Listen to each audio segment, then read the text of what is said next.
Hello folks, welcome back to the workshop. In our last video we left you off with a hand-forged touch mark, ready for cleaning and ready for filing. So today we're going to cover up the cleaning, getting the scale off, evening out the material, and taking care of an issue that had me running around like Jack Sparrow looking for rum. And now I bring you part 2 of making a touch mark. To start off, we grind off excess points of material, parts that are a little bit higher than others that keep the lines from being parallel. And this is an octagonal touch mark, so we're going to be grinding down 8 sides.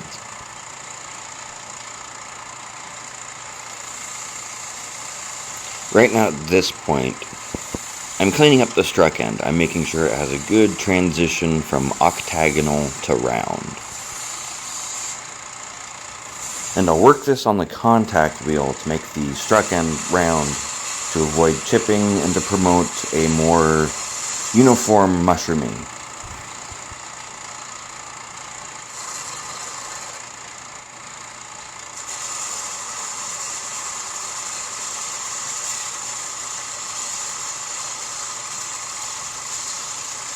We're just going to keep going over with the small grinder, get them little bits all evened out. Like I mentioned before, we're going to go along 8 sides, make sure it's all even. And we will do the same thing on our larger grinder after we get the uneven sections down. Larger grinder will allow me to grind more surface area off and get it nice and truly eyeballed even. And yes, folks, do not forget to wear your safety glasses. Right, to make a long section short, we're basically repeating the same process on my big grinder that we did on the little grinder. On the little grinder, we evened it out, got the little risers out, the spots I missed planishing, and we ground those down and got all the lines even. This, other than making them even, will make them all uniform with each other to the best of my ability. As one reason why I keep my marks at $60 a piece is because they are strictly functional. I will try to make them look as good as possible, but I'm ultimately on the side of functionality.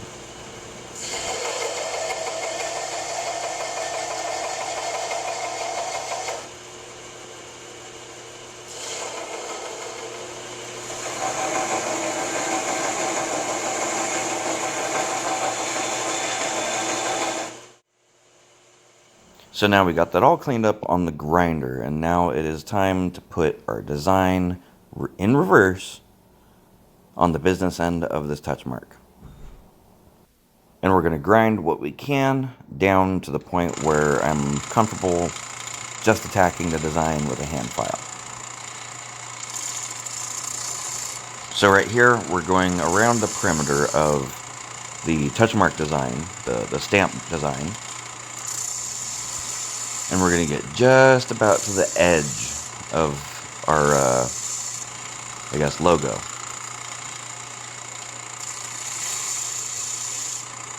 And remember, you only have to get as close as you're comfortable getting to the design.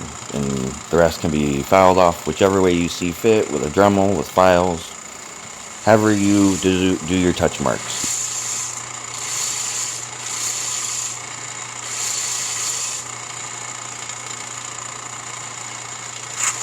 And it is at this point of the video where we're finishing up what we can finish up with this before we have to clamp this in a vise and hit that designed end with some files. But first, little message. Thank you all for watching and supporting the channel. We really enjoy making these videos for you, so please like, share, and subscribe. Just take a moment and pause and hit that subscribe button and smush that like button. Alright folks, so we got as far as we can on the touch mark as far as cleanup goes and making it look pretty-ish. It is a $60 touch mark, so it's functionality over beauty. If it It's just kind of the thing I got going on with my touch marks. That being said, we cannot continue work on this unless this is mounted. And this was mounted on the stump that my new anvil is currently mounted on, so we have to come up with another solution. And just sitting around thinking for a couple minutes, I have 2 bolts. I cut off a inch square shank, and we have a base plate. So I'm going to be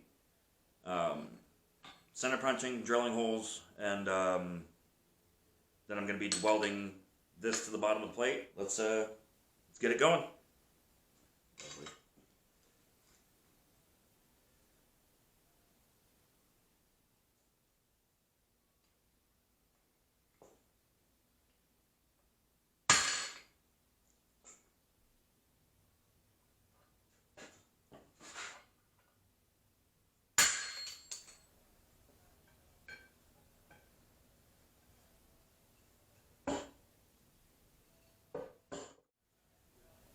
Okay, so I do not recommend doing this. Please mount your friggin' vices on something that is just not safe. So don't do what I'm about to do.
So right about here is where I have an issue with a drill bit.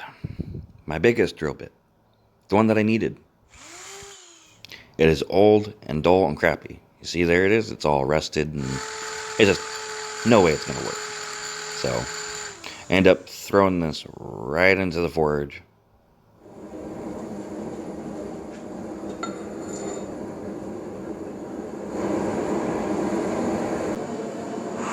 And in true blacksmith fashion, I send a drift through it.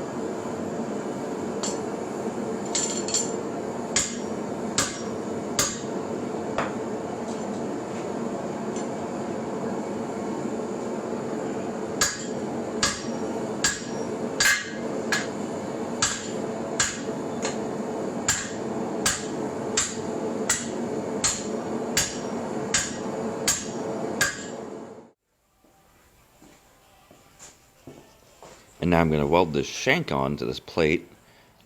Don't forget to wear your welding goggles.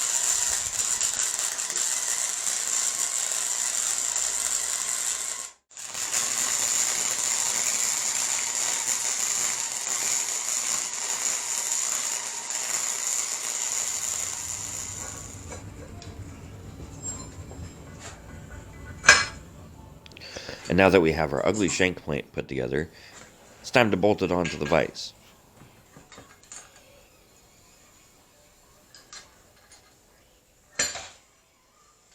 Alright. I believe they will work. Some spacers in there.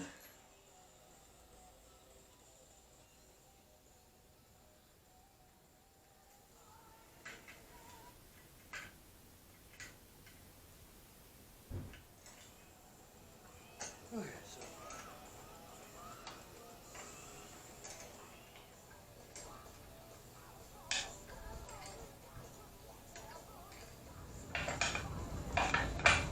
yes, nice and sturdy. Now let's get back to the touch mark.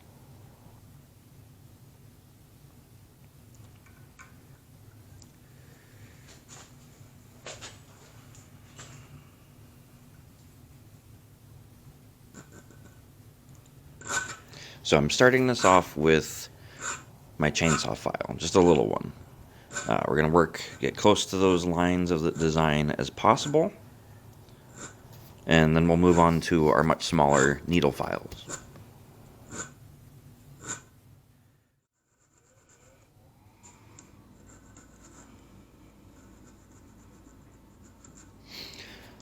As far as the needle files go, I switch between using a small round, a small flat, small squared, small triangular. Just constantly working, getting the material outside of the lines filed away. At this point, I would like to apologize for the focus quality. My camera is a little bit of a bastard, didn't want to focus, so did what I could. At the very least, you should be able to kind of make out what's going on. The design is a T and an S for tie chastine. But yeah, that's basically it. Work to the lines until you're comfortable with the design and throw it in the forge and do your heat treat.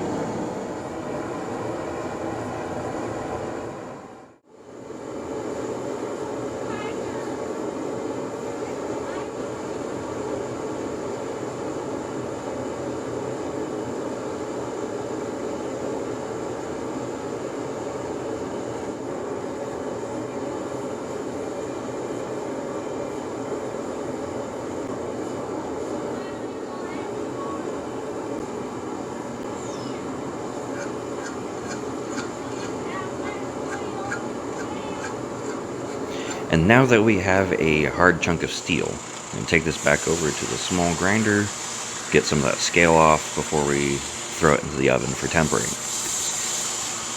And this, of course, we're just repeating what we did at the very beginning of the video. And at the end, I go right into the oven. I set my temper at 460 degrees for 2 hours. So that's what we got. It's not bad looking, it's functional. It does leave a mark. Once again, the camera doesn't want to focus here. I will put a picture of the mark itself at the end of this video so you can see how it went. It will require some touch-ups with the Dremel, but as far as that goes, it's looking good, it's functional, and it's just about what our customer wants. So, thank you for watching today's video. I hope you enjoyed it. Please like, share, and subscribe.